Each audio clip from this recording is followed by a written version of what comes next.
आज हम बात करेंगे ड्रामा सीरियल सुन मेरे दिल की, जिसमें आपको दिखाया जाएगा कि दानिया अमार से कहती है कि तुम एक बार सदफ से जाकर बात करो, ताकि तुम्हारे दिल में ये पछतावा न रहे कि तुमने सदफ से आखिरी बार बात नहीं की थी।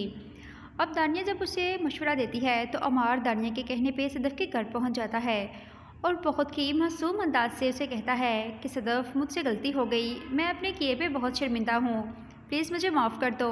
तो सदफ कहती है कि मैं अब तुम पे कभी भी भरोसा नहीं करूँगी, क्योंकि मैं तुम्हारी असलियत अच्छी तरह जान गई हूँ कि तुम किस तरह के इंसान हो, इसलिए मुझसे कोई भी उम्मीद मत रखना, और मैंने तुम्हें कहा था कि मेरी इजाज़त के बगैर मेरे घर मत आना। ये कहकर सदफ कमरे में चली जाती है। अमार सदफ की माँ से कहता है कि आंटी प्लीज़ आप ही सदफ को समझाएं कि वो अपना बना बनाया घर क्यों बर्बाद करने पे तुली है। अब सदफ की माँ तो यही चाहती है कि सदफ किसी तरह से अमार से राज़ी होकर अमार के साथ वापस चली जाए। वो जाती है सदफ के पास और कहती है कि बेटा, अमार इतने प्यार से तुम्हें राज़ी करने आया है। इंसान को अपने किए पर पछतावा हो तो तभी शर्मिंदगी महसूस करता है और माफ़ी मांगने आता है।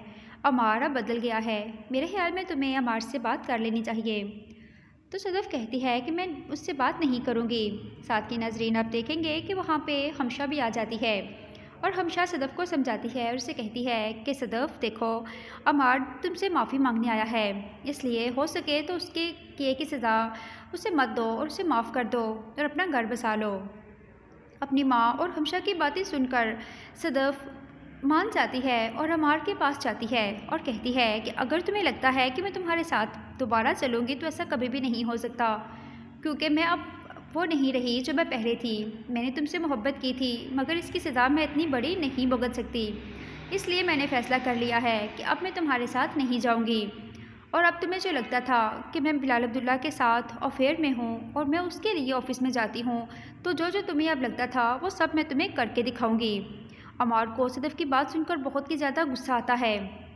वो वहाँ से जाने लगता है तो हमशा उसे कहती है कि अमार, अगर तुम आज यहाँ चले गए तो तुम सदफ को हमेशा के लिए खो दोगे। तो अमार कहता है कि अब हमारे रिश्ते में कुछ बचा ही नहीं, तो मैं यहाँ पे रुक कर क्या करूँगा। तो सदफ मेरे साथ जाना ही नहीं चाहती, तो मैं उसे मजबूर नहीं करूँगा। ये बात सुनकर सदफ उसे कहती है कि तुम तो कह रहे थे कि मेरा बिलाल अब्दुल्ला के साथ अफेयर चल रहा है, मैं उसके लिए ऑफिस जाती हूँ, तो ठीक है, जो तुम्हें लगता है वो तुम सोचते रहो, अब तुम्हें सब कुछ मैं करके दिखाऊंगी। अमार ये बात सुनकर सदफ के मुंह पे थप्पड़ मारने लगता है तो सदफ उसका हाथ पकड़ लेती है और कहती है कि अब ऐसी गलती कभी भी मत करना, क्योंकि अब तुम सदफ को खो चुके हो। अब तुम दानिया के पास जाओ और उसी से ही अपनी मोहब्बत का इजहार करो और उसी से शादी कर लो। वैसे भी तो तुम वहाँ अपने दिन और रातें उसी के साथ ही तो गुजारते थे। अमार वहाँ से चला जाता है।